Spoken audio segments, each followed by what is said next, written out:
kalau kita bisa hadir di sini. Kami dari panitia mengucapkan selamat datang kepada semua para peserta seminar akhir zaman. Dan kami dari panitia mengucapkan terima kasih kepada Bapak Yusuf PS dan juga Bapak Timotius Betty beserta Ibu yang sudah hadir bersama kita di sini. Biarlah seminar ini akhir zaman, karena memang sudah agak akhir zaman ya, sudah agak hangat ini ceritanya nih ya. Saya pun sudah melihat secara umum, wah ini sudah akhir zaman, wah malah petaka dan perang dan sudah bencana. Tapi saya nggak tahu jelas sebetulnya sampai di mana ceritanya. Itulah kesempatan kita mendengar hari ini supaya lebih luas wawasan kita, karena inilah karunia yang diberikan Tuhan kepada para hambanya untuk memberikan kita wawasan lebih luas. Karena inilah waktu yang sudah dekat, kita tidak tahu kapan, bisa besok pagi, tapi yang jelas Tuhan yang tahu. Amin. Amin. Terima kasih, kiranya Tuhan berkati. Shalom. Sama bersyukur sebab bisa berhimpun di sini untuk sama-sama belajar firman Tuhan. Pertama, saya ucapkan terima kasih kepada undangan dan kepercayaan panitia untuk mengundang kami memberitakan kebenaran firman Tuhan. Juga kepada tuan rumah Gereja Hope of Glory yang sudah menyediakan tempatnya.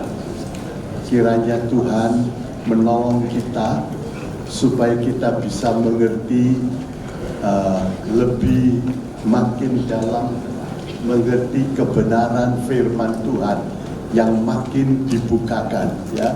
Pada akhir zaman ini Tuhan tidak pernah terlambat. Sebelum terjadi Tuhan akan membukakannya.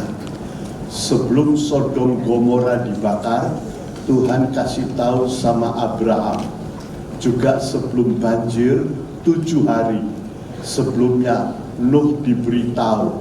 Saudaraku, sekarang kita belum tahu, tapi ada satu saat kita akan tahu. Saudaraku, satu hal yang disediakan Tuhan, jam atau jam untuk akhir zaman yang bisa jadi patokan kita, itulah vision dari Daniel. Daniel pasal 9, Tuhan memberi vision 70 minggu Daniel. Dan 7 minggu yang pertama itu sudah 70 minggu Daniel, tolong nomor 42. Ya. Lalu 43, lalu 44. Ya. Saudara lihat di sini Tuhan memberi vision 70 minggu Daniel. 1 minggu itu bisa dalam bahasa aslinya Sabat, itu bisa berarti 7 tahun, 7 hari, saudaraku. Dan di sini 1 minggu berarti 7 tahun. Ya. Saya tidak terangkan semuanya. Saya khusus nanti kembali kepada 5 tahap gereja akhir zaman. Dari 70 minggu Daniel, 7 minggu yang pertama dan 62 minggu yang pertama itu sudah digenapkan. Lalu sisa 1 minggu itu belum digenapkan. Ada 1 masa selang. Saudara lihat garis titik-titik itu masa selang. Dan baru pada akhir zaman 1 minggu terakhir itu akan digenapkan. Itu 7 tahun. Saudaraku, seperti yang diberitahukan pada Nuh.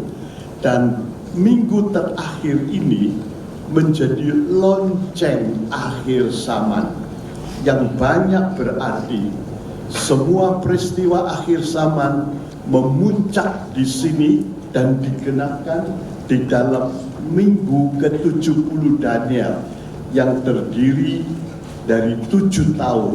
Ya. Semua memuncak di sini, baik rencana Allah digenapkan, juga segala perkara dosa dan kejahatan memuncak. Rencana iblis memuncak di sini, dan ini akhirnya dari segala zaman. Lalu kita melihat rencana Allah digenapkan. Ada 7 hari kerja, 6 hari digenapkan, hari ke-7 istirahat, Sabat. Itu kerajaan 1000 tahun, dan masuk dalam kerajaan 1000 tahun. Kita akan melihat tentang lonceng Daniel ini 45. Saudaraku, jadi minggu ke-70 Daniel, lonceng Daniel ini penting sekali untuk mengerti peristiwa-peristiwa yang terjadi dalam minggu ke-70 Daniel, ya. Saudaraku, kita akan kembali sekarang dalam pokok utama bahasan kita nomor 22. Saudaraku, 5 tahap gereja akhir zaman.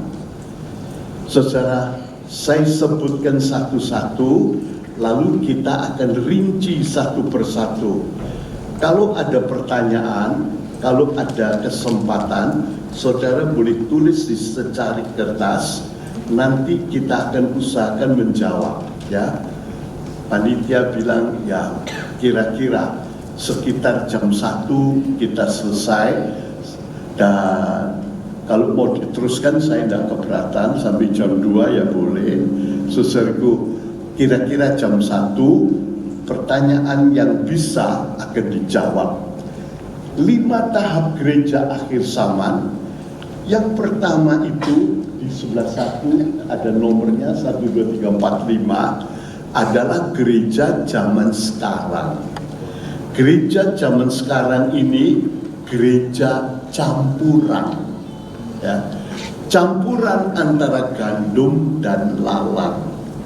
Saudaraku, pekerja-pekerja bilang lalangnya cabut saja Tuhan, dan jangan tunggu pada akhir zaman baru dicabut, ya. Saudaraku, tanaman yang tidak ditanam oleh Bapa pada waktunya akan dicabut.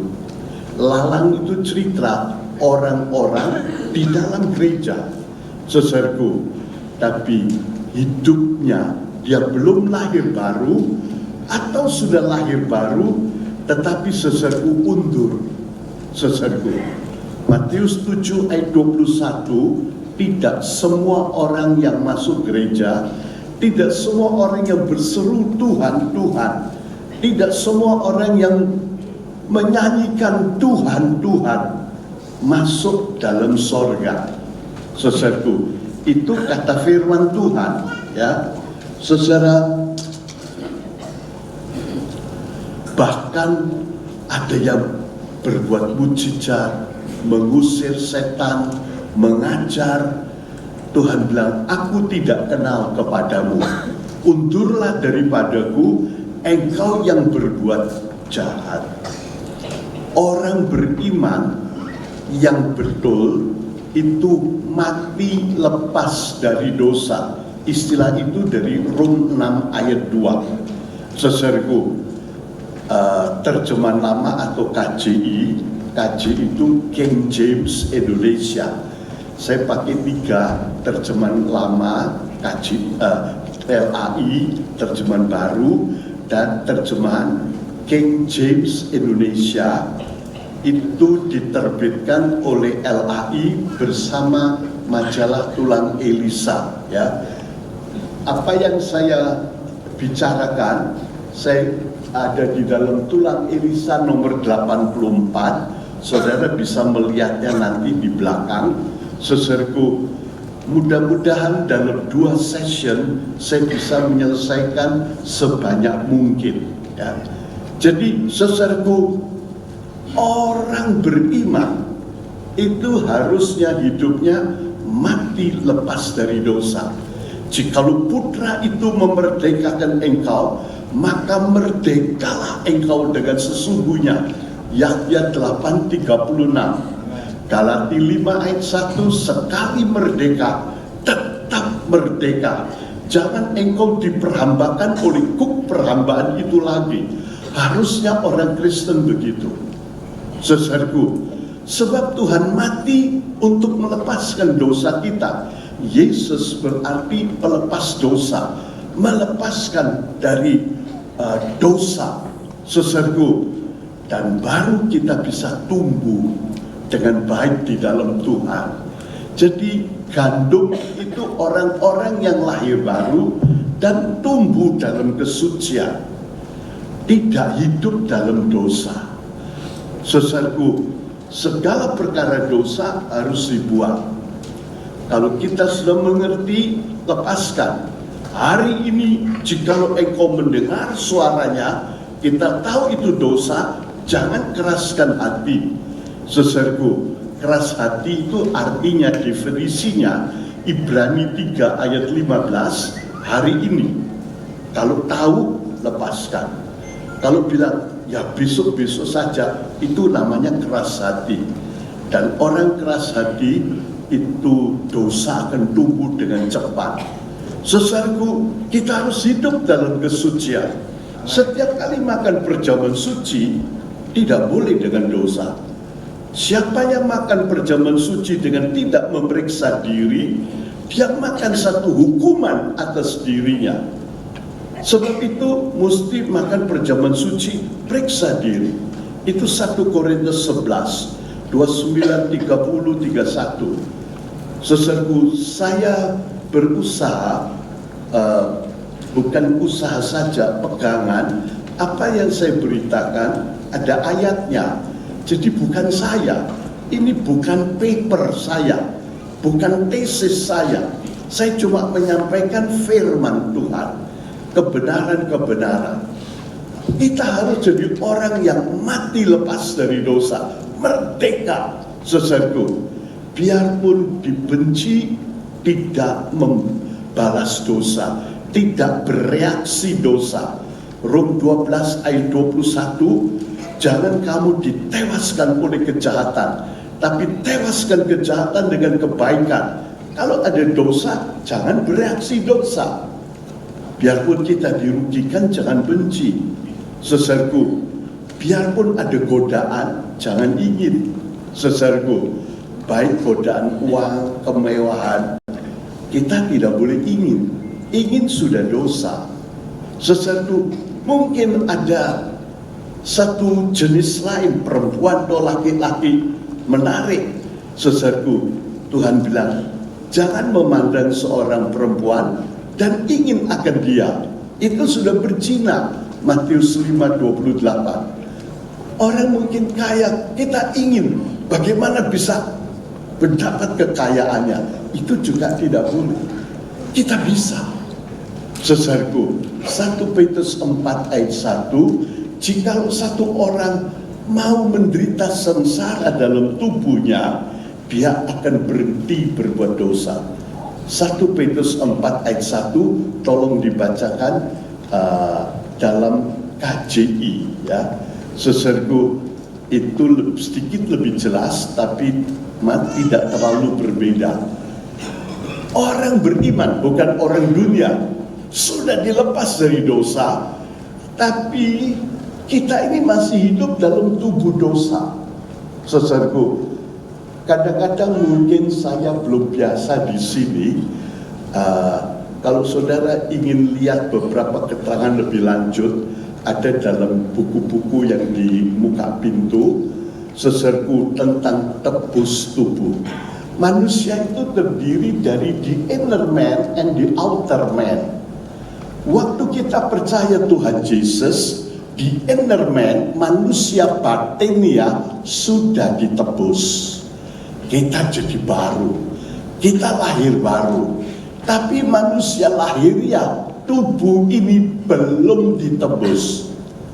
Saya tidak tahu saudara sudah mempelajari bagian ini. Jadi tubuh dosa belum ditebus. Sebab itu sekalipun sudah jadi orang Kristen bisa jadi tua, bisa sakit, bisa mati. Tapi kalau tubuh ini sudah ditebus, tidak lagi ada sakit, tidak lagi ada umur, tidak ada lagi mati. Karena itu kita sedang menunggu tebus tubuh. Rom 8:23 ya, itu penebusan tubuh. Selama kita belum ditebus tubuh, kalau sudah ditebus tubuh itu waktu kebangkitan atau waktu pengangkatan. Tuhan Yesus waktu bangkit, dia memakai tubuh kebangkitan atau tubuh kemuliaan ya.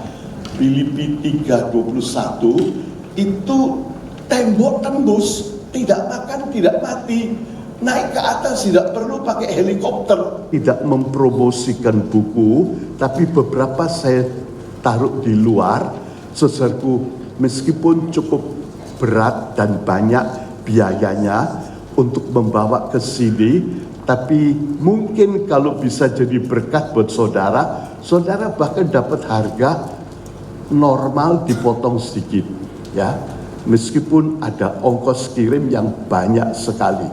Saudaraku, di situ tubuh, nyawa, roh, dan tebus tubuh.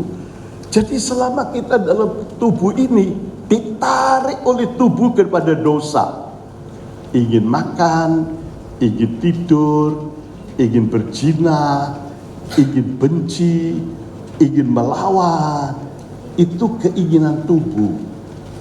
Itu harus dimatikan. Kita mematikan tubuh ini. Bisa hidup dalam kesucian. Tubuh yang dimatikan itu sakit. Kalau orang bikin sakit hati kita, enaknya dipukul. Tapi kita bilang, saya ampuni. Itu daging sakit dimatikan.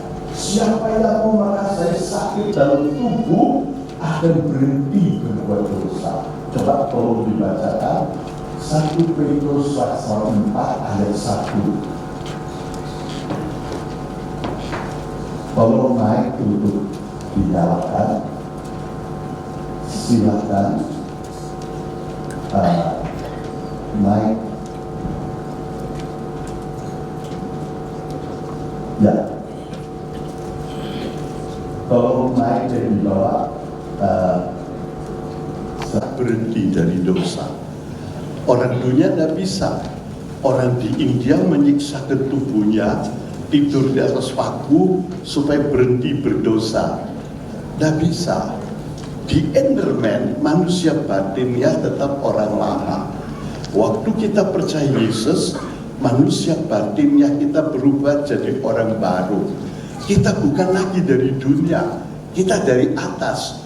Roh kita sudah berubah, ya. Tapi di outer man belum. Kita mau menderita sengsara dalam tubuh, berhenti. Mau disakiti hati, mau direndahkan, ada godaan. Kalau ini dapat duit, kita bilang, puji Tuhan, duit saya dari Tuhan, bukan nuruti keinginan daging. Juga keinginan perzinahan dimatikan, keinginan puji dimatikan, berhenti kita. Jikalau putra itu memerdekakan engkau, maka merdekalah engkau dengan sesungguhnya. Itu gandum. Lalang, saudaraku, itu ditaburkan oleh iblis, orang lama. Saudaraku, jadi zaman sekarang gereja itu campuran, ya. Saudaraku, akan datang, saudaraku, dosa makin meningkat, kesucian makin meningkat. Ini ayat penting, tolong dibaca, Wahyu 22 ayat 11. Saya itu sering ngapal ayat itu pakai jembatan kelejai, ya. 22 bagi 2 11. Jadi apa begitu, ya. Sambil terus dibaca. Coba baca Wahyu 22 ayat 11. Silakan.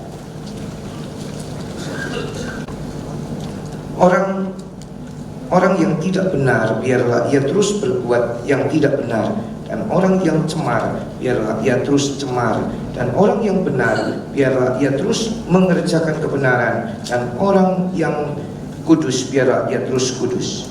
Saudara lihat, Jadi yang kudus makin kudus, yang suci makin suci, yang dosa, yang cemar makin cemar. Saudaraku, akhir zaman ini akan terjadi digenapi. Dosa makin meningkat.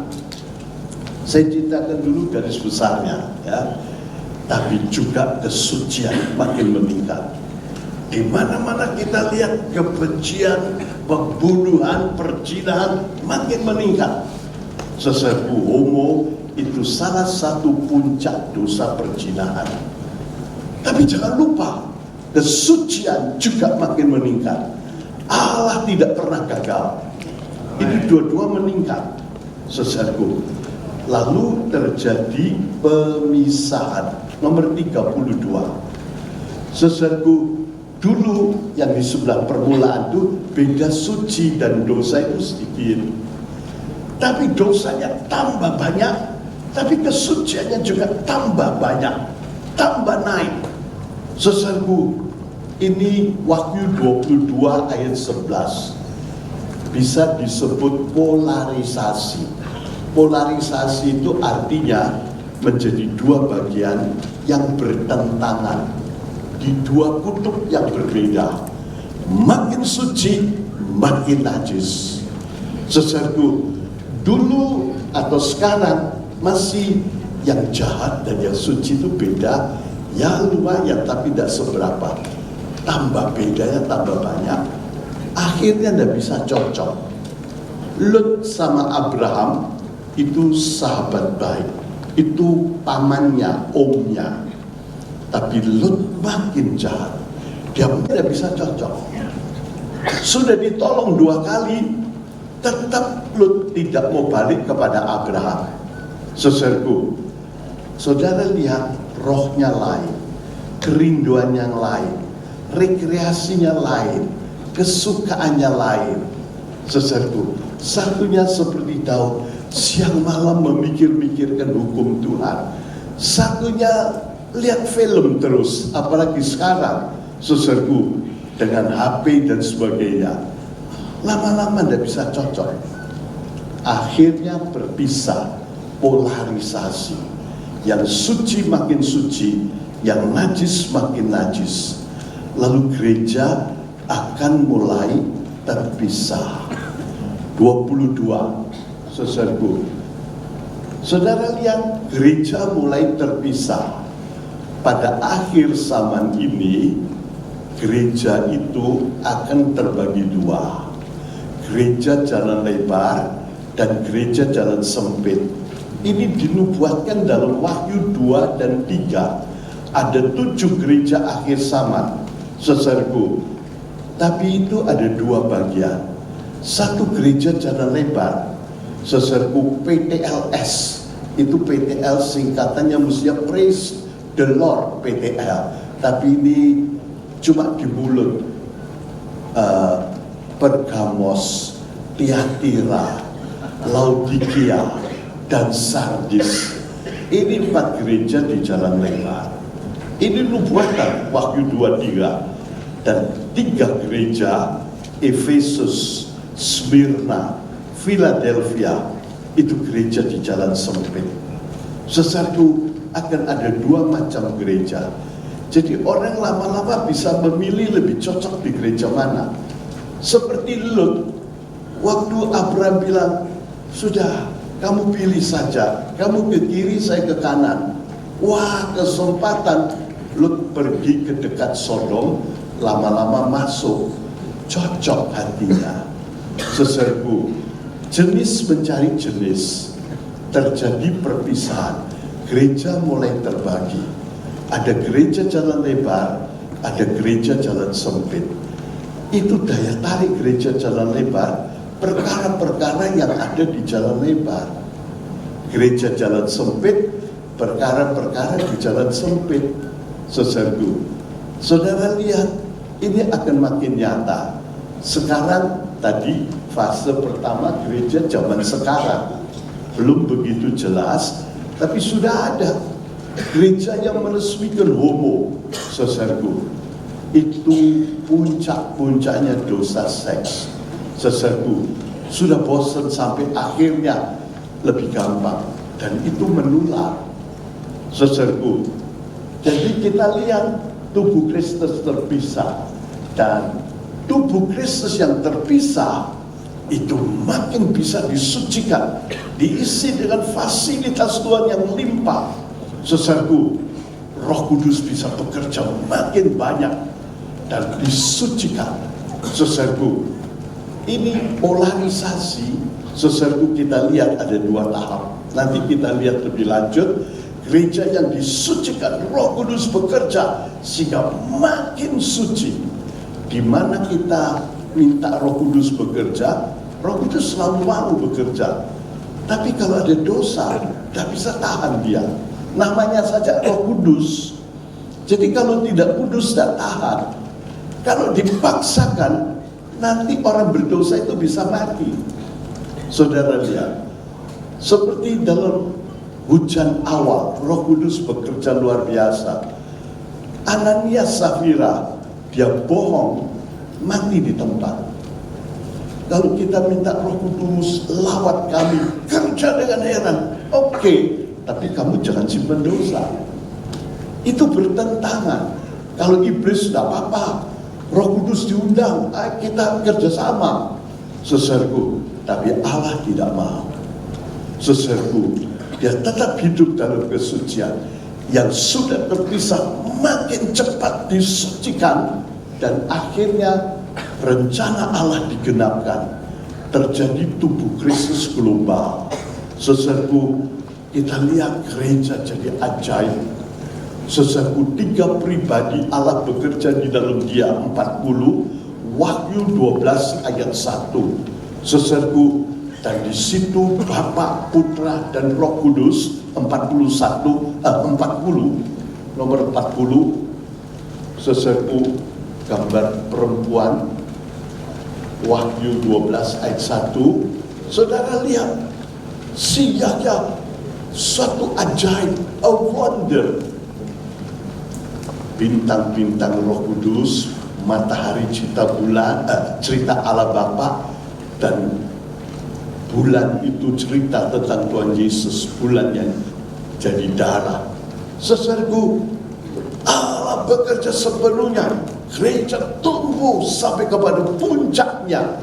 Saudaraku, timbul orang sempurna, 144.000 orang sempurna. Wahyu 14 ayat 1 sampai 5. Luar biasa. 3 angka akhir zaman digenapkan. Ya. Saudaraku, angka pertama, Injil diberitakan ke seluruh dunia. Matius 24 ayat 14. Itu akan digenapkan. Saya kira sekarang sudah mulai sampai.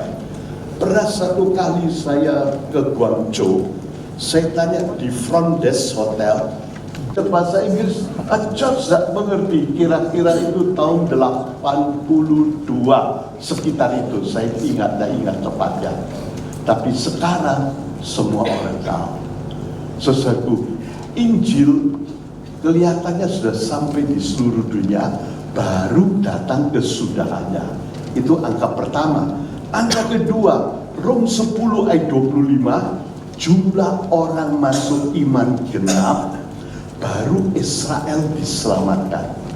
Itu hak penyelesaian gereja. Gereja lebih dulu, baru Israel. Israel sudah menolak. Salibkan dia, darahnya atas kami dan anak cucu kami. Itu jalan terus, saudaraku. Ya. Israel ditolak dan kita dicangkokkan. Gereja diselesaikan dulu. Kalau jumlah orang beriman masuk iman genap, baru Tuhan datang.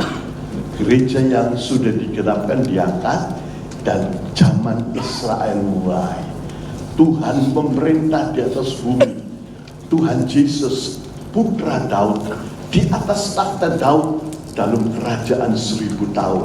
Saudaraku, itu satu cerita yang panjang. Akhir zaman luar biasa. Saudaraku, kami pernah membuat satu pameran akhir zaman. Bersatu peristiwa akhir zaman kita mesti tahu. Sebab itu ada dalam Alkitab, rupa langit kamu bisa membedakan, tapi tanda-tanda zaman kamu tidak tahu. Keliru jalan, sesat. Saudaraku, kemarin waktu saya ke sana, keliru jalan di lapangan, sebab terus puter-puter, parkir di atas, saya terlambat. Saudaraku, juga memang waktunya. Kalau salah jalan, terlambat, ketinggalan.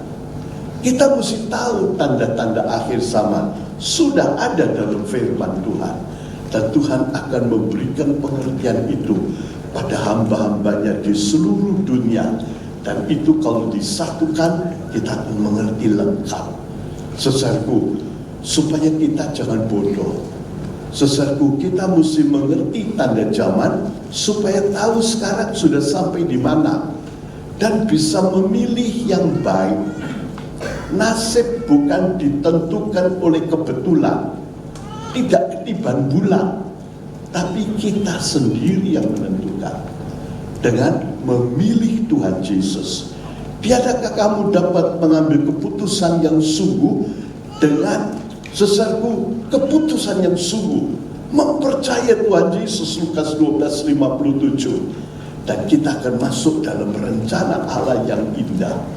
Itu salah satu yang penting untuk mengerti 5 akhir zaman, 5 gereja akhir zaman, supaya kita tahu sekarang kita di mana, supaya kita tahu apa rencana Allah dan bisa memilih, mentaati semua rencana Allah.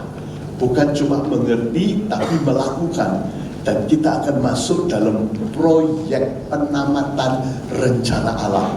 Istimewa dalam 7 tahun terakhir, minggu ke-70 Daniel. Dan kalau kita bisa masuk, saudaraku, kita akan masuk dalam golongan yang akan diangkat. Saudaraku, kembali 22. Jadi gereja yang disucikan, Roh Kudus bisa bekerja luar biasa. Saudaraku, nomor 22 kembali. Saudara lihat, timbul gereja Kristus global, tubuh Kristus global. Saudaraku, mudah-mudahan kita bisa melihat sekelumit hebatnya tubuh Kristus global. Kalau kita belum bisa bersatu seperti Bapa, Putra, dan Roh Kudus, Yahya 17 ayat 21 sampai 23, supaya mereka menjadi satu seperti kita jadi satu. Bapa, Putra, dan Roh Kudus itu jadi satu, bukannya lagi 3. Kita tidak punya 3 Allah. Allah kita satu, 1 Korintus 8 ayat 6, yaitu Allah Bapa. Putra Allah satu, Roh Kudus ketiganya menjadi satu. Tidak ada perbedaan. Jadi kalau satu orang bilang, selamat pagi Tuhan Yesus, amin, Bapak tidak akan marah. Kita ini kan kebiasaan ya, selamat pagi Bapak, selamat pagi Tuhan Yesus, selamat pagi Roh Kudus, supaya jangan gondok. Nah, ada. Allah itu tidak pernah gondok, tidak pernah marah. Persekutuannya begitu manis. Kalau kita tidak bisa bersatu, kita tidak bisa disempurnakan. Supaya mereka disempurnakan di dalam satu persekutuan, itu tubuh Kristus global. Luar biasa. Gereja masuk dalam tingkat yang selesai rencana genap, timbul 144.000 orang sempurna, dan beberapa orang sedikit di bawahnya, tapi semua penuh dan dipimpin Roh. Waktu nafiri berbunyi, seserku, dan semua berubah dalam sekejap dan ikut dalam pengangkatan. Gereja diangkat. Itu gereja yang sempurna, yang sudah selesai digenapi oleh Allah. Saudaraku, sebetulnya Antikris itu menurut Daniel pasal 7 nomor 20 ada 4 binatang. Ini semua binatang. Ini cerita tentang Antikris. Nanti saudara pelajari, saudaraku. Itu Antikris pertama, 2, dan 3 itu 3,5 tahun pertama. Dia sudah keluar, tapi dia tidak bisa menangkan gereja. Tidaknya satu, itu singa, beruang, itu macan total, tahu dia. Tapi yang keempat, gak tahu nih, gak pernah lihat binatang seperti ini. Ini cuma fantasi. Kita juga gak tahu kira-kira, loh apa ini? Belum pernah ada. Itu antikris yang betul, dahsyat. Dan gereja akan dikalahkan oleh antikris, diinjak-injak. Wahyu 13 ayat 7, mereka semua dibunuh mati yang percaya. Gereja yang mana? Gereja yang ketinggalan. Gereja yang ketinggalan. Seserku, jadi saudara lihat nomor 18, ini 3,5 tahun yang pertama, 3 antikris itu sudah keluar. Antikris saja ngeri, saudara. Waktu Hitler berkuasa, orang-orang bilang ini antikris. Dia bunuh orang Israel 6 juta, belum yang lain. Saudaraku, menurut cerita, sepatunya yang dibunuh itu dikumpulkan satu gunung. Betul 6 juta. Saudaraku, belum seluruhnya. Dahsyat. Tapi itu belum.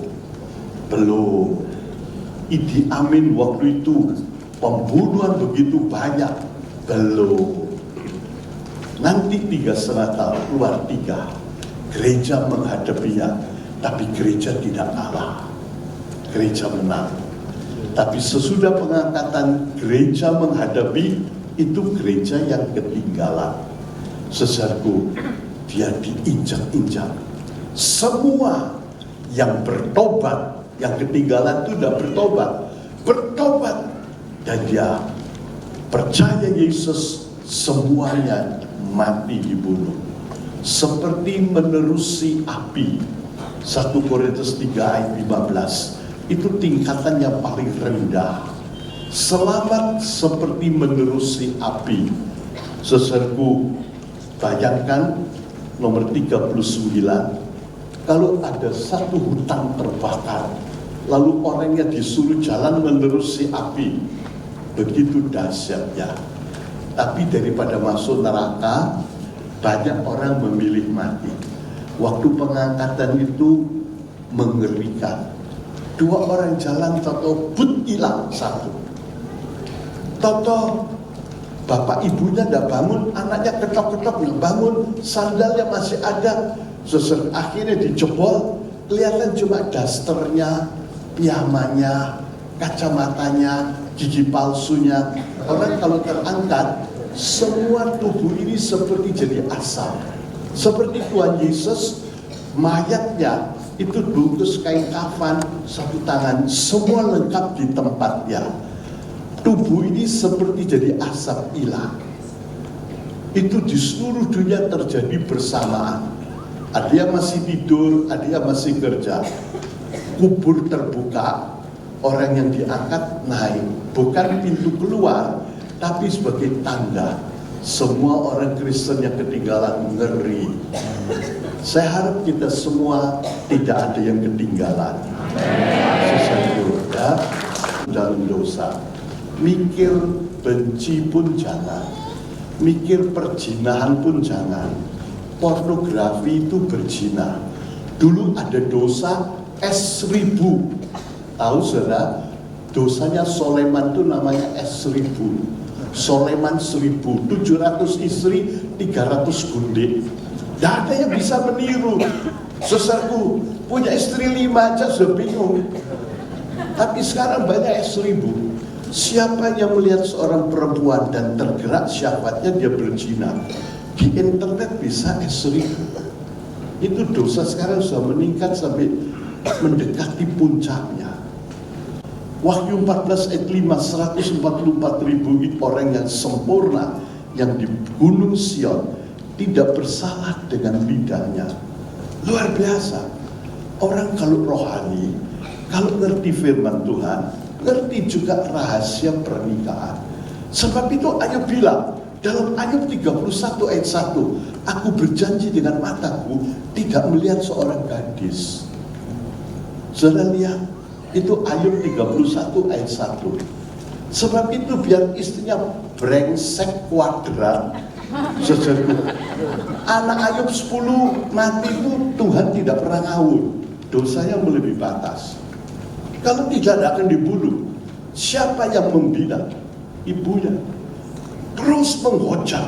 Si Ayub mungkin sudah dengar atau dengar lihat sendiri, dia ampuni Tuhan. Kalau anakku menghujat Tuhan, dia berdosa seenaknya saja, dihukum Tuhan, bangkrut nol habis gara-gara istrinya. Dan waktu Ayub sudah mau mati, istri itu mesti yang jadi penolong sejoli. Dia bilang, lebih baik kamu hujat Allah, lalu matilah engkau. Saudaraku, itu bukan istri yang setia. Barangkali matilah engkau, lalu aku kawin lagi. Barangkali ada, saudaraku. Satu orang kena nasofaring tumor di hidung. Waduh, kok tak mati-mati katanya. Nanti saya tambah tua tidak laku. Tapi kaki sudah mau mati, mereka tahu sudah hujatlah olehmu akan Allah, lalu matilah engkau. Saudaraku, Ayub bilang, kamu perempuan gila, tidak boleh ngomong gila, apalagi istri, tapi tidak diajar, istrinya tidak kapok. Saudaraku, Ayub tidak menyalahkan Allah. Sesudah dia dipulihkan, dulu paling kaya di negeri Uz 2 kali, istrinya tidak dibuang. Padahal budaya waktu itu tambah kaya, tambah banyak istri, normal. Apalagi istri yang brengsek. Ayub tetap mengampuni dan mencintai. Jangan salah sedikit, istrinya dilabrak habis, saudara. Ampuni. Ayub bisa sayang-sayang. Keluar 10 anak, 3 perempuan 7 laki seperti dulu. Itu kan dari Tuhan. Mana saudara bisa bilang, saya mau punya anak 4, 2 laki 2 perempuan? Tidak bisa. Tuhan pulihkan. Dan Ayub, sesuatu dia mengerti rahasia pernikahan. Pikir jahat pun zina itu dosa. Kita tidak tahu kepala-kepala kita siapa, tapi Tuhan tahu. Mana yang pikirannya dan perzinahan, Tuhan tahu. Tidak berkenan sama Tuhan. Ayub ngerti, sebab dia satu orang yang begitu indah. Kalau sudah indah itu ngerti. Henokh pun ngerti tentang peristiwa akhir zaman. Tuhan akan datang dengan orang sucinya. Tuhan datang itu 2 kali, satu dengan malaikat, satu dengan orang sucinya. Satu datang dengan malaikatnya menjemput, mempelai, satu kali lagi dengan orang sucinya dalam perang Harmagedon menghabiskan antikris dan pengikutnya. Henokh ngerti. Padahal zaman kuno belum ada Alkitab. Kalau orang mengerti, Roh Kudus yang membukakan akal kita.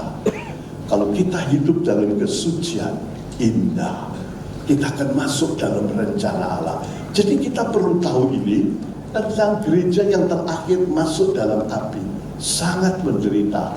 Tapi orang-orang yang percaya, dia bertobat, dia apakan saja, dahsyat saudara. Kita sekarang dengan ISIS, saudaraku, itu permulaannya.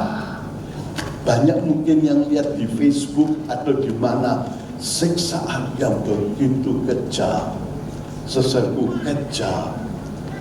Tapi ini belum pernah terjadi dan tidak akan terjadi lagi. Toh kita bisa mengerti lebih banyak. Seperti Ayub, seperti Yusuf. Bukan cuma Ayub, Yusuf itu punya stok perempuan banyak. Seluruh negeri Mesir, seluruh harta, seluruh manusia itu dimiliki Firaun dalam tangannya Yusuf. Tapi Yusuf istrinya cuma 1, anaknya 2. Saudaraku, stok banyak, dia tidak ambil. Orang kalau ngerti firman Tuhan, itu ngerti rahasia pernikahan, ngerti tentang uang, ngerti tentang rendah hati, indah, ngerti akhir zaman. Dan kita mesti belajar supaya kita tahu sampai di mana, lalu milih yang betul dan belajar taat. Tidak lama lagi kita akan masuk dalam rencana yang indah. Kalau kita bisa, saudaraku, tumbuh dalam kesucian itu indah. Seperti suami istri. Kalau suami istri, suami mau disucikan sampai pikiran, istri juga. Sekarang istri-istri juga banyak yang nakal, saudara. Kelihatannya manis di kantor Indohoy, saudara. Saudaraku, sekarang ini tidak perlu kompleks pelacuran di mana-mana. Lain lebih gagah, lebih kedudukan, lalu kagum. Tuhan tahu kekaguman itu dosa. Saudaraku, apalagi sampai berbuat, itu rumah tangga seperti neraka. Dosa itu kata kunci neraka. Di mana ada dosa, di situ neraka mulai menyala. Saudaraku, sekalipun dalam tertawa, lihat segala macam pertunjukan, duit banyak, punya perhiasan banyak, dalam tertawa pun hati berasa sakit. Amsal Sulaiman 14 ayat 12, 13. Saudaraku, saya ambil semua dari ayat-ayat. Sebab Alkitab kita ini hebat, saudaraku. Saya pernah belajar psikologi dan psikiatri. Dalam pendidikan dokter harus belajar ilmu jiwa dan ilmu penyakit jiwa. Saya lihat bagus itu. Itu kepintaran orang segala zaman disatukan. Tapi saudaraku, saya lihat ini terlalu bagus. Ini orang yang mengerti kebenaran akan dimerdekakan oleh kebenaran. Amin. Yakin 8:34. Dan suami istri yang hidup dalam kesucian bisa sayang-sayang. Saudaraku, bisa dibelai, dipeluk, dicium. Saudaraku, coba Anda kasih, repot saudara. Ada satu umur 50 kira-kira perempuan ditampar suaminya. Dia nangis, temannya bilang, mana yang ditampar ini? Mau ada bekasnya. Pipi tidak berbekas, artinya membekas. Kenapa? Seumur hidup belum pernah ditempelin. Kira-kira 3 bulan lagi ketahuan punya will. Lah itu wanita idaman lain. Itu yang bikin jadi kasar. Saudaraku tidak bisa ampuni. Istrinya Ayub tuh, wah brengsek kuadrat. Kalau ada pangkat 3, saudaraku. Tapi Ayub ngampuni. Itu kehendak Tuhan. Kalau kita tidak mengampuni dosa orang lain, dosa kita sendiri dan diampuni. Matius 6 ayat 14-15. Ini pengertian akhir zaman tidak bisa lepas dari hidup rohani. Kalau tidak rohani pasti ketinggalan. Saudaraku, yang diangkat Tuhan, yang ikut dalam proyek akhir zaman, disempurnakan. Oh indah. Saudaraku, jangan sampai ketinggalan. Kembali 22, inilah gereja tahap yang kelima tertinggal.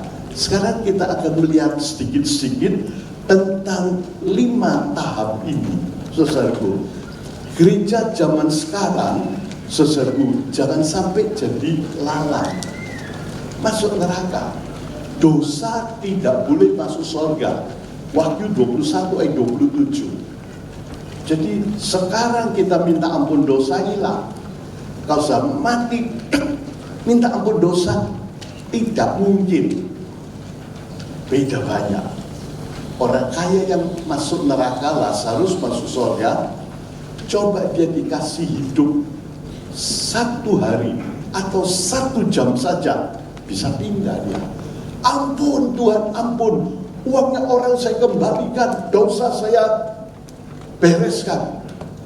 Dia mati lagi sesudah 1 jam masuk surga. Tapi kalau sudah mati tidak bisa berubah. Yang untung itu penjahat yang di sebelah Tuhan, memang pantas dia dibunuh. Kita patut mati, tapi orang ini tidak, saudaraku. Dan dia bertobat baru kira-kira 1-2 jam, saudaraku. Sebab kalau dia mati dipukul oleh tentaranya, mungkin kakinya patah, shock, sakit, mati. Sebab memang sudah mau mati. Salib itu hukuman mati.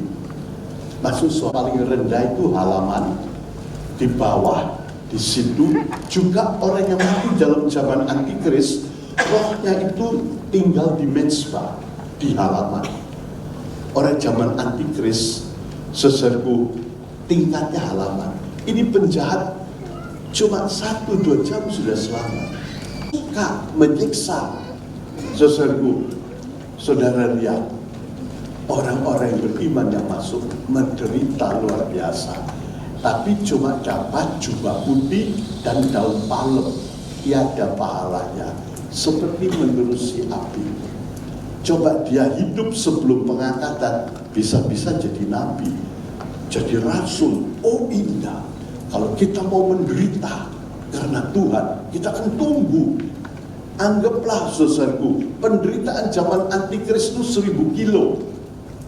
Sekarang orang mau sakit dalam tubuh 5 kilo aja sudah bagus, 10 kilo sudah indah, apalagi mau mati-matian ikut Tuhan. Oh, dia bisa jadi cepat sempurna. Tapi di zaman antikris terpaksa harus menderita, tidak ada pahala, tidak ada peningkatan. Lebih baik sekarang menderita karena Tuhan. Kita dibenci, kita dijahati, kita tidak benci. Orang fitnah kita, dia bilang, Tuhan ampuni dia, berkati kita. Sakit itu bagi kita. Kita tidak berbuat di fitnah, enaknya dipukul begitu loh. Itu daging. Kita bilang jangan, ampuni. Tentu kita harus cerdik. Jangan sampai dimakan lagi, jangan sampai dirugikan lagi. Tapi jangan takut, sesuatu menderita karena Kristus itu untung. Seberapa banyak kita menderita karena Kristus, sebegitu banyak kita dapat bagian mendapat kemuliaan Allah. Rom 8 ayat 17-18. Luar biasa. Salib itu diganti mahkota. Sesuatu 100 kilo juga dapat sama. Tuhan itu adil. 200 kilo lebih indah lagi. Biasanya orang-orang yang indah itu pikul salibnya berat menurut kita. Tapi sebetulnya salibku itu ringan dan senang. Matius 11:30. Senang saudara. Ada satu orang makan enak. Wah, dia makan di restoran, lihat musuhnya dari belakang lewat. Dia lihat timbul kebenciannya. Oh, dia jadi ingat benci. Makannya sudah tidak enak. Dulu mungkin enaknya 90, habis lihat begitu tinggal cuma 30 enaknya, cuma tinggal asin begitu aja. Sebab hatinya tidak senang. Orang benci, orang berdosa itu menderita. Ada satu nyanyian kuno, berdosa itu menderita. Betul kita pikul salib itu menderita, tapi kuk aku salib itu ringan dan senang. Haleluya, haleluya. Sebab itu jangan ditewaskan oleh kejahatan, jangan bereaksi dosa. Saudaraku, kita lihat gereja sekarang terdiri dari gandum dan lalat. Ya. Satu kali lalat masuk neraka kecuali bertobat, tapi gandum masuk sorga. Jadi yang sakit datang kita sembuhkan dengan kuasa Tuhan.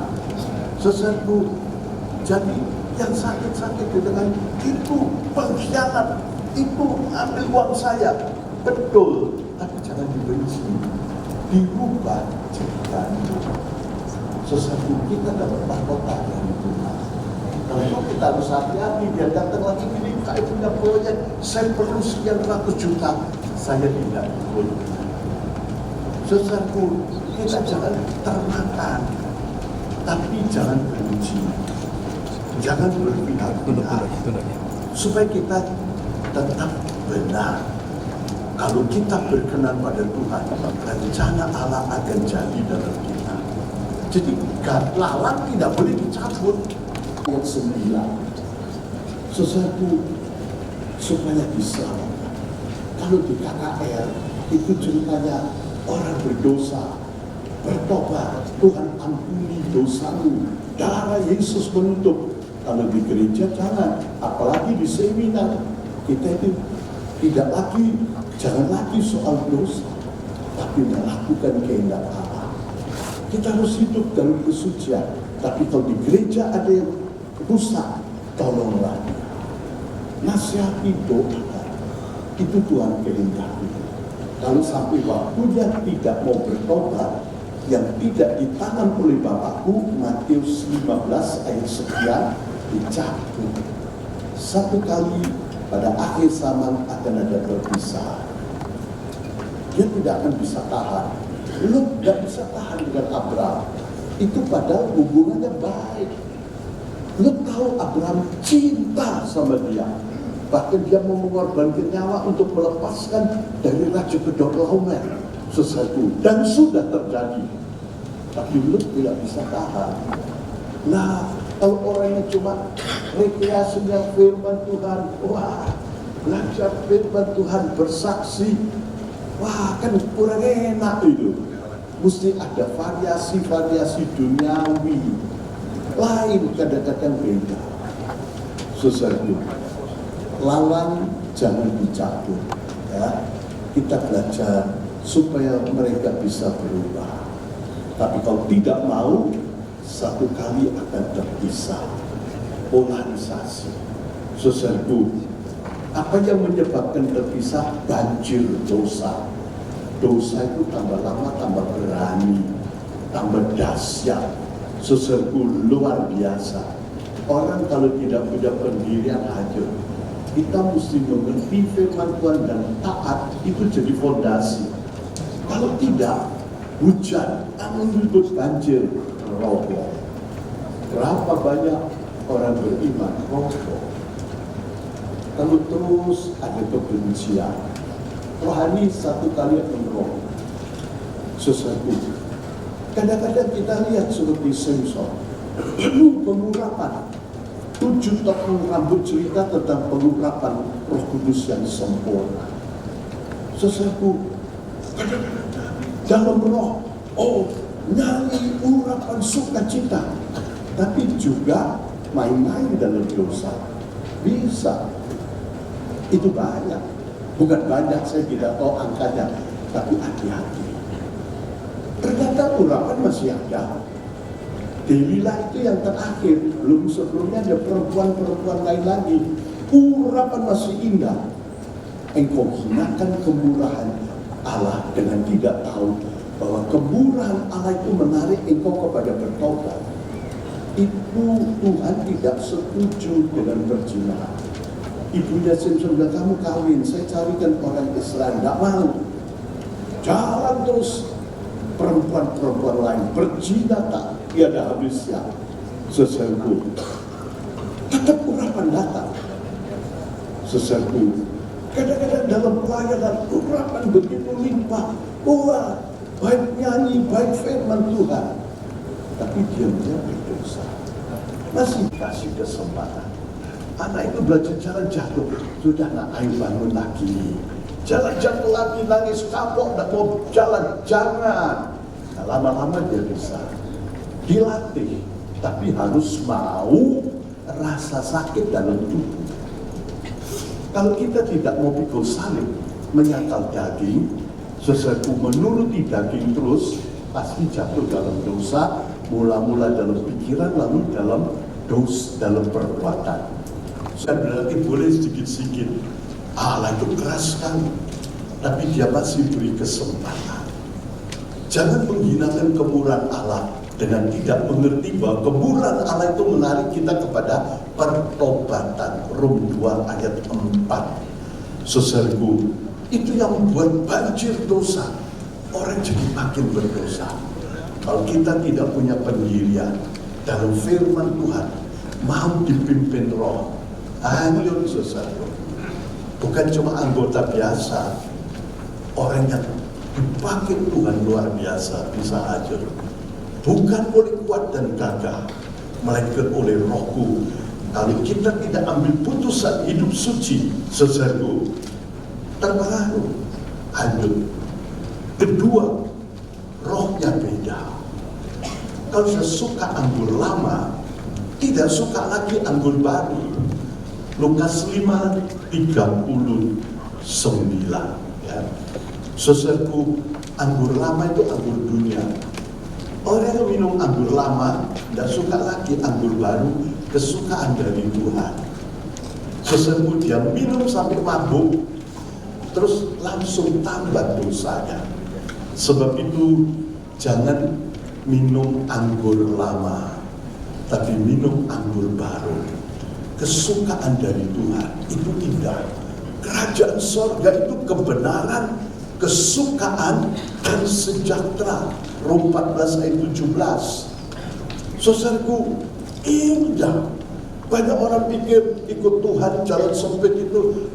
Saudaraku, nanti kalau sudah tua mau mati, sudah tidak bisa berzina, tidak bisa jalan-jalan di tempat rekreasi, baru mau percaya Tuhan. Terlambat. Belum tentu tua baru mati. Bisa-bisa muda sudah mati. Jatah manusia ada, tapi kalau dosanya banyak bisa dipotong. Kalau banyak orang mati bareng-bareng itu biasanya dipotong. Waktu akan berdosa, 36 orang mati bersama-sama. Zaman Musa 120 orang. Itu umurnya dipotong. Seperti Samson. Sesuatu matanya dicukil, sekarang dia dituntun, anak kecil tidak mau menurut, tendang. Dulu tidak bisa. 1000 orang Filistin kalahkan satu Samson. Samson bertobat sungguh-sungguh. Tuhan ampuni dosanya. Roh Kudus kembali, tapi umurnya tetap dipotong. Matanya tetap tidak disembuhkan. Loh, di mana kemurahan Tuhan? Sudah dihabisin sama dia. Sesuatu batasnya. Saudaraku, sebab itu kita harus perhatikan. Jangan terus di dalam dosa. Saudaraku, orang sudah minum anggur lama tidak suka anggur baru. Akhirnya terpisah. Bahkan dalam rumah tangga pun. Sekarang, kalau kamu bertobat, seisi rumahmu akan diselamatkan. Kisah 16:25. Itu tidak otomatis, kita harus bergumul. Dan biasanya bisa. HP saja mengikat. Sampai jalan dulu. Lihat HP saja, saudaraku. Akhirnya Alkitab cuma 5 menit atau belum. Saudaraku, sinetron dan film-film lebih banyak. Hati-hati. Hatinya, lihat mungkin khotbah. Kalau di muka orang banyak ya lihat khotbah. Kalau di kamar, itu yang sebetulnya. Saudaraku, hatinya sudah mabuk. Terus tumbuh hanyut. Kalau kita ikut Tuhan, tidak bisa menikmati kesukaan Tuhan, hati-hati hanyut. Semua kita mesti punya sumber kesukaan sendiri. Perempuan Samaria itu diam-diam makan dalam, makan 5 laki dan sekarang yang ke-6. Saudaraku, itu memang nakal. Saudaraku, tapi sesudah dia bertobat, Tuhan bilang, kamu minum air dunia ini haus lagi. Tapi kalau kamu minum air yang aku berikan, menjadi satu mata air, sungai air hidup yang terus mengalir sampai hidup yang kekal. Orang kalau sungguh-sungguh dalam Tuhan bisa puas. Biarpun tidak rekreasi kemana-mana, jiwa itu senang. Sesuatu mungkin tidak lihat ke botanical garden, lihat rumput di belakang aja sudah senang. Sesuatu. Sebab senangnya orang Kristen bukan impor, tapi keluar dari dalam hati. Bahkan di Yeskiel 47 makin dalam, makin dalam. Hidup suci itu kata kunci surga. Wahyu 4 ayat 8 itu 4 saat yang hidup dalam suci, suci. Kalau di dunia kata kuncinya apa? Do it, just do it. Itu yang dicari, sebab dengan duit bisa beli segala macam dosa. Tapi tidak ada sejahtera. Saudaraku, tapi suci itu damai. Dan kita bisa tumbuh dalam rencana Allah. Saudaraku, kalau tidak akan terjadi polarisasi, terus terpisah.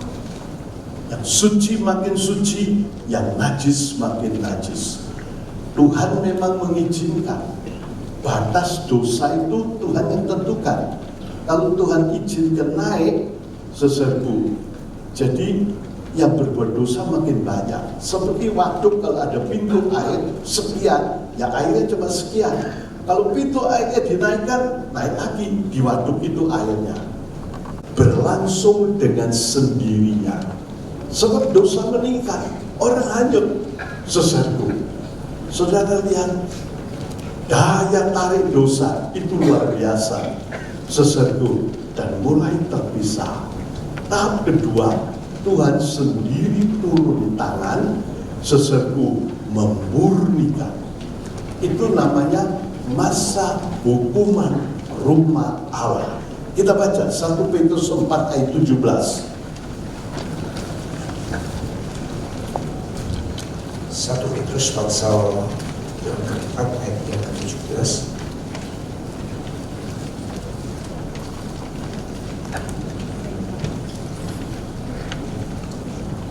Sebab pada waktu itu hukuman akan dimulai dari rumah Allah, dan jika pertama-tama dimulai dari kita, apakah kesudahannya dengan mereka yang tidak taat kepada Injil Allah?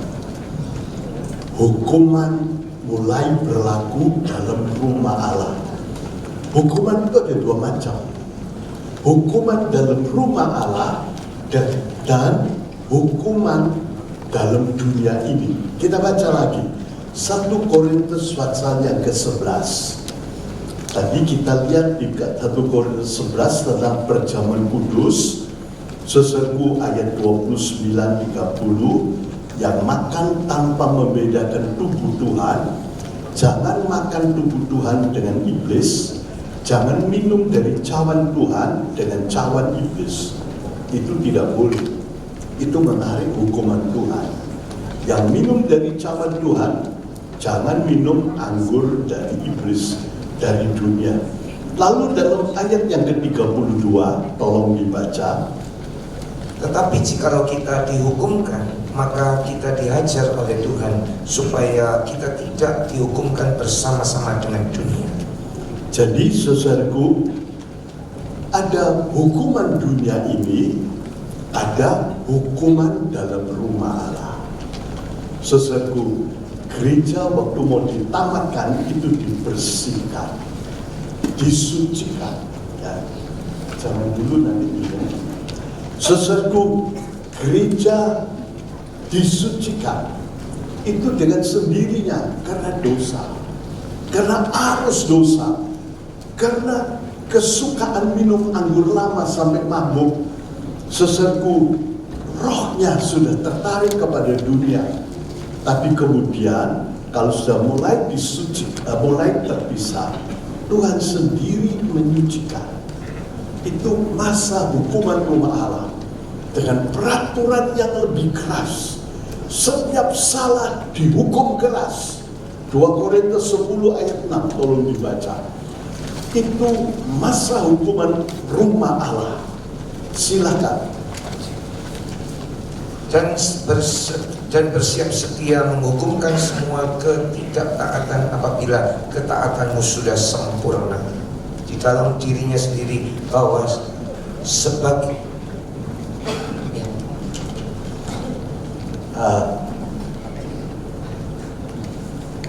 coba baca sekali lagi. dan bersiap sedia menghukumkan semua ketaatan apabila ketaatanmu sudah sempurna. Semua ketidaktaatan akan dihukumkan kalau ketaatanmu sudah sempurna, sudah baik. Jadi kalau gereja sudah mulai dibersihkan, Tuhan ikut serta dengan peraturan yang keras. Sekarang peraturan Tuhan masih lembek. Berdosa dibiarkan. Saul itu memerintah 40 tahun, Daud juga memerintah 40 tahun. Orang berdosa bersuka cita. Mazmur 73 sampai bilang, aduh, air mata mengalir. Itu orang berdosa kok sukses, juga dalam gereja kok sukses. Saudara lihat, saudaraku, Yerobeam membuat lembu emas masih hidup. Ahab masih dibiarkan. Allah itu lambat menghukum. Tapi kalau sudah masuk proyek terakhir, Allah hukum dengan keras. Setiap salah dihukum. Seperti Anania Safira, itu uang-uangnya sendiri. Dia persembahkan, tapi dilihat sah yang dikurangi. Apa ini semua uang? Ya, langsung mati. Mati di tempat. Sesuatu tiap salah dihukum dengan keras. Tuhan membersihkan. Orang-orang ketakutan. Mereka tidak berani dekat, mereka lari. Mereka pindah ke gereja Jalan Lebar. Pergamos itu yang bertahta bukan Tuhan, iblis. Setan bertahta. Isabel dalam gereja Tiatira. Saudaraku, di Laodikia, kami cukup, kami indah, heran, kami puji Tuhan. Tapi Tuhan dan kamu semua dicampur kesukaan dunia dan kesukaan iblis. Saudaraku, kesukaan Tuhan dan kesukaan dunia. Saudaraku, Tuhan bilang, kamu suap, aku ludahkan kamu keluar. Sardis gereja yang mati. Mati. Yang naik bukan bau harum tapi bau busuk Tuhan. Saudaraku, saudara lihat, saudaraku, Tuhan menyucikan gerejanya. Tuhan lambat menghukum. Tapi nanti pada akhir zaman Tuhan akan hukumkan lebih dahsyat. Saudaraku, tiap salah ketidaktaatan dihukum.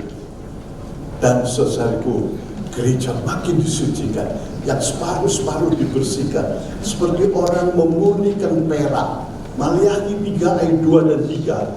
Kotorannya dibersihkan, dibuang. Kenapa? Apinya mendidih, meleleh semua. Dosa-dosa, kejahatan, penyakit, antikris 3 sudah mulai bekerja. Itu orang-orang yang sangat melawan. Saudaraku, dan mulai kelihatan, dibersihkan. Kalau sudah perak itu sudah disucikan, itu jadi seperti kaca. Yang menyucikan lihat rupanya persis seperti di situ. Yesaya 9 ayat 6. Yesaya 9 ayat 6.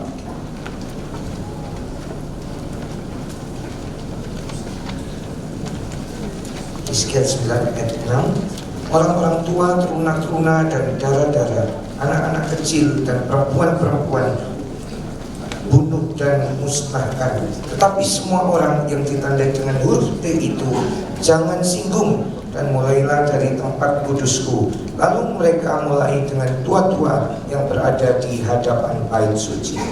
Di sini terjemah baru T, dalam terjemahan lama dan King James, tanda. Orang yang diberi tanda, orang yang penuh dan dipimpin Roh, itu orang tanda dari Tuhan. Akan mengalami sesuatu supaya kita tahu 22 5 tingkat 5 tahap gereja, supaya kita punya satu pengertian, ya. Saudara dapat ringkasan juga. Kalau mau lebih lengkap bisa lihat di tulang Elisa nomor 84. Saudaraku, supaya kita tahu sampai di mana dunia pasti berakhir. Kita belum tahu kapan, tapi hidup kita tidak akan langgeng. Biarpun orang bilang bisa diremajakan dengan hormon, dengan segala, tetap mati, saudara. Sedikit meneruskan, saudara yang mungkin ada pertanyaan boleh angkat tangan. Tolong para asyir mengambilnya supaya mungkin bisa dijawab dulu sedikit-sedikit.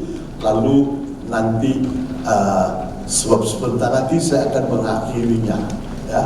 Saudaraku, Tuhan akan mencurahkan pengurapan ekstra, fasilitas ekstra akhir zaman.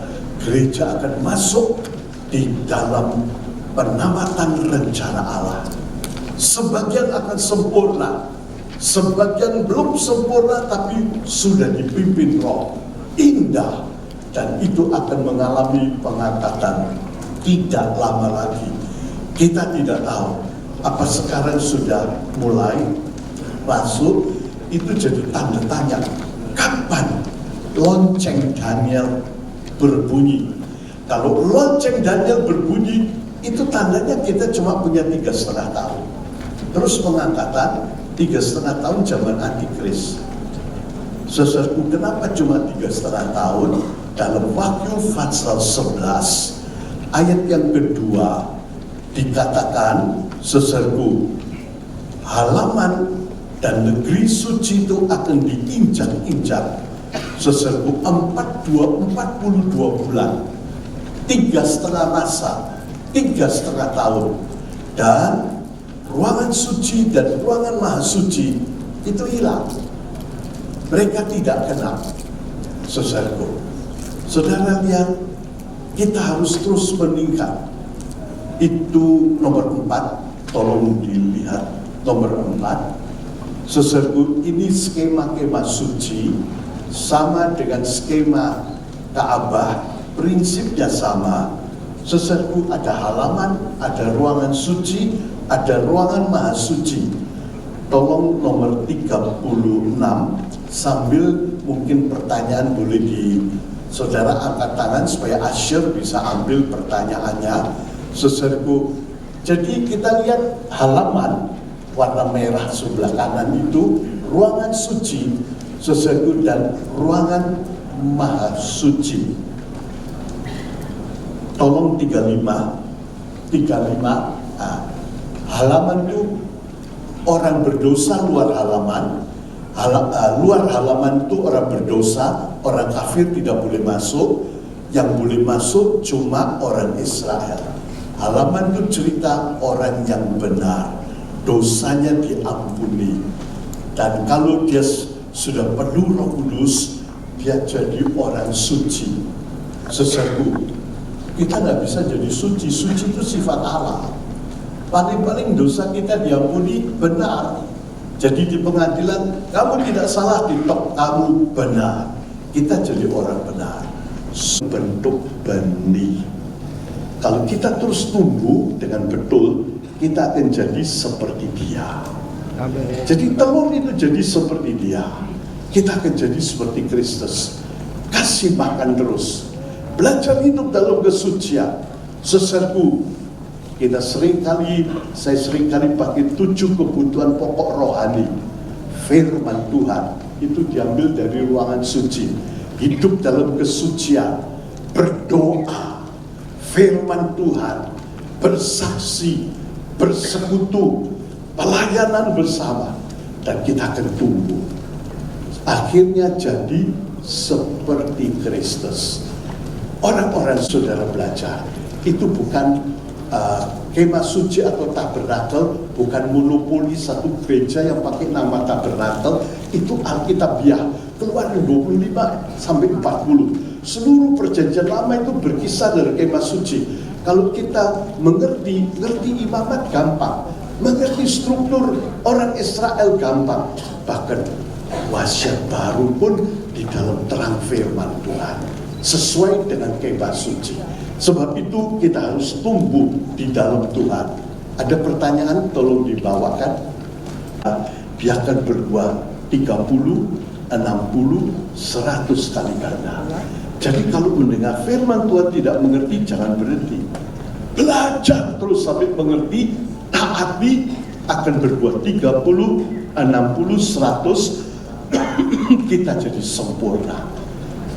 Istri Ayub menghujat, berdosa. Tapi mengapa tidak tertulis bahwa isi Ayub dihukum? Nah, ini kemurahan Tuhan. Istrinya Ayub ternyata bertobat. Sama Ayub, kamu perempuan gila, dan dimarahi. Akhirnya istrinya Ayub bertobat, dan dia bisa dicintai kembali. Tuhan itu tahu kalau orang bakal bertobat, tidak dibunuh. Nebukadnezar itu, Belsasar itu tidak mau bertobat, langsung menaik tekai Fasim, mati dia. Tapi Nebukadnezar, Tuhan tahu lebih dulu. Tuhan itu maha tahu, artinya tahu sebelumnya.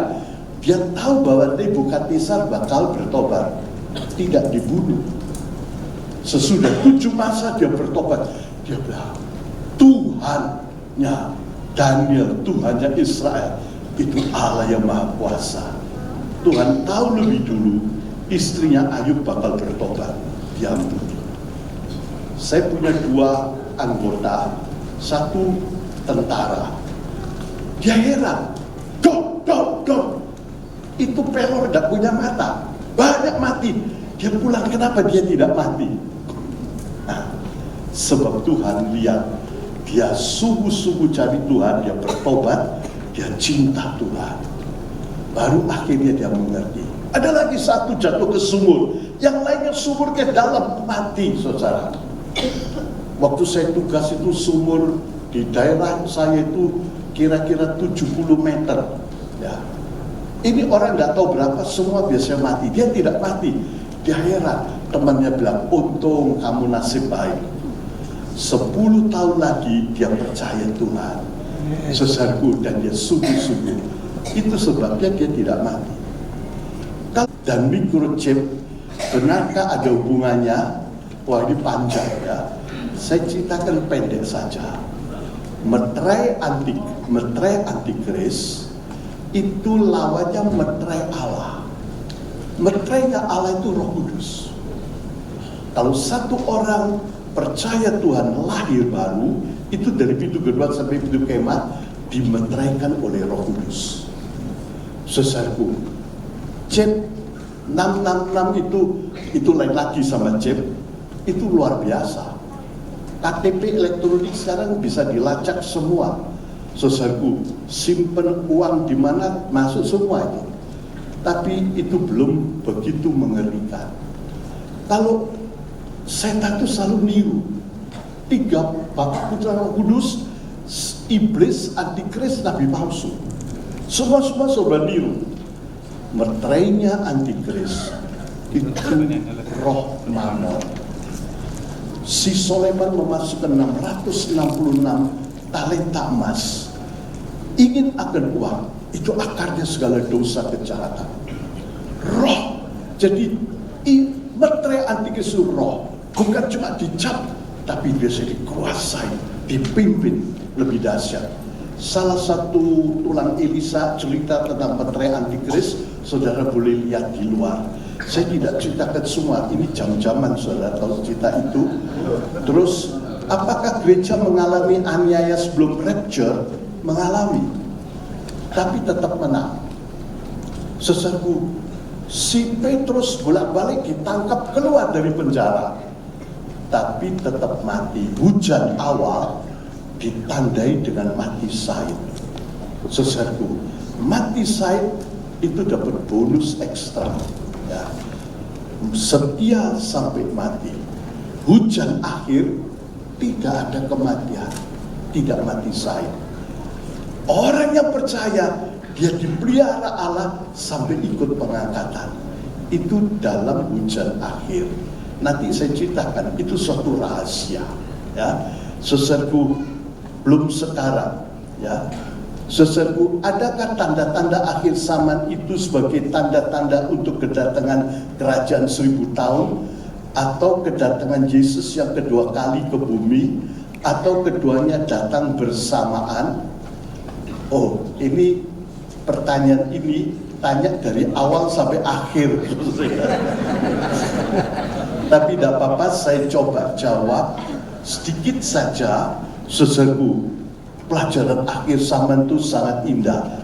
18, tolong, 18. Saudara lihat, nah, 7 tahun terakhir, 3,5 tahun antikris sudah keluar. Tapi itu tidak akan mengalahkan gereja. Gereja tetap hidup. Ini satu rahasia.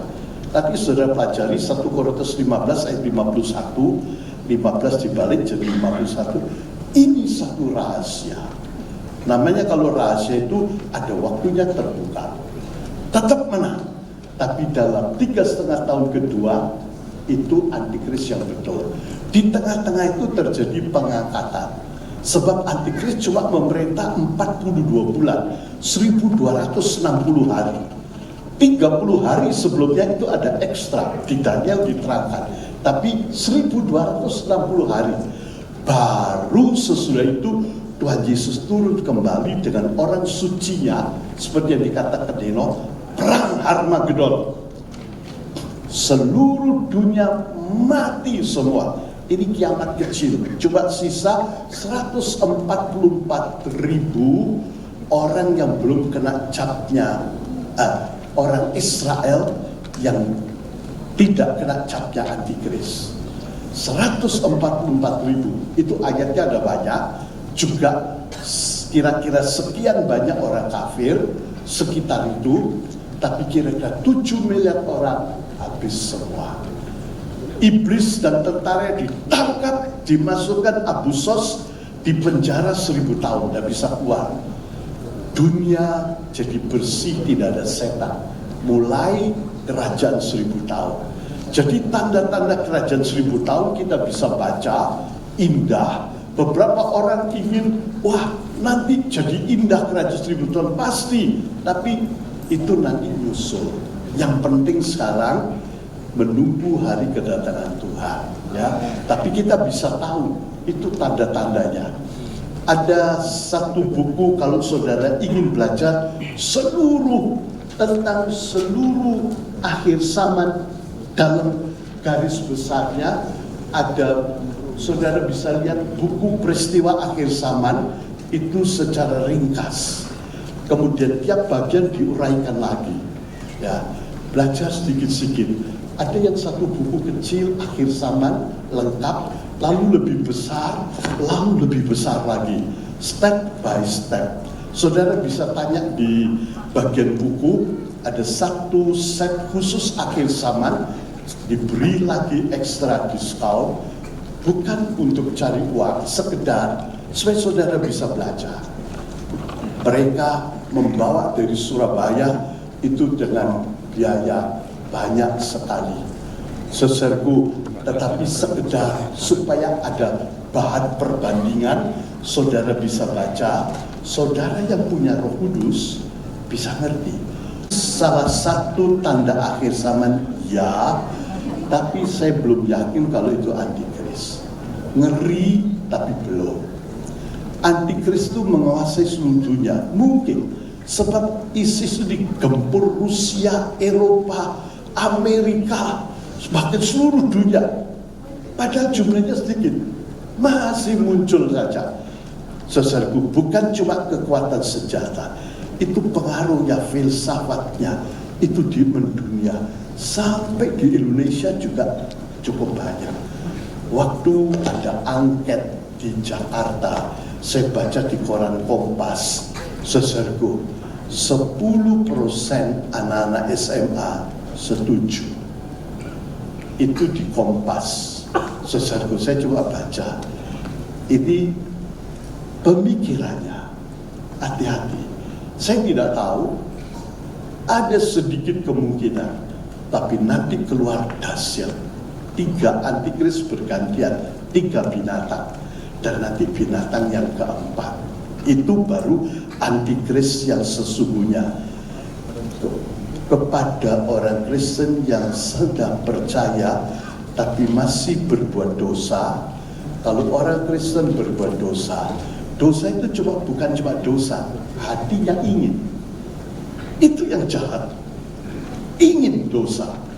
Orang yang milik Kristus Yesus sudah disucikan sampai ke dalam cita-cita dan keinginannya. Galatia 5 ayat 24, disucikan sampai keinginan dan cita-citanya. Jadi ini disucikan. Bisa Roh Kudus. Roh Kudus berikan hati sukacita, senang kepada Tuhan dan kesucian. Saudara bisa baca catatan yang diberikan, bisa baca di tulang Elisa, nanti saudara bisa pelajari. Mudah-mudahan ini cuma sedikit. Saya pulang, gurunya masih ada, Roh Kudus. Itu gurunya.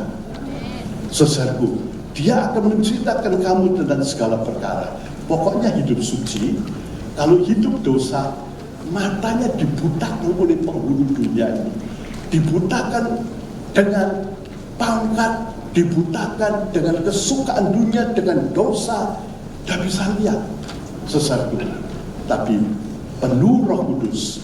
Roh Kudus membawa kita pada segala kebenaran. Roh Kudus mengambil rahasia Allah yang dalam-dalam diberikan kepada kita. 1 Korintus 2 ayat yang ke-10, 11. Tuhan memberkati. Saya kembalikan kepada panitia. Terima kasih untuk seminar sesi pertama. Dan kami sampaikan kita akan break 20 menit dari waktu sekarang. Waktu sekarang adalah jam 10.30. Jadi kita 20 menit ada snack coffee break di depan lobi. Terus kami sampaikan bagi Bapak Ibu yang mau pesan video, hasil video rekaman seminar dan KKR, Bapak Ibu boleh mendaftar, ya, mendaftar ke toko buku Gloria, dan ada buku dan juga ada buku karangan daripada Bapak Pendeta Dr. Yusuf B.S. dan Bapak Pendeta Insinyur Timotius Subekti. Mari kita gunakan waktu yang tersedia ini untuk kopi break. Tuhan Yesus memberkati. Kumpul dulu. Para panitia KFB tolong berkumpul dulu.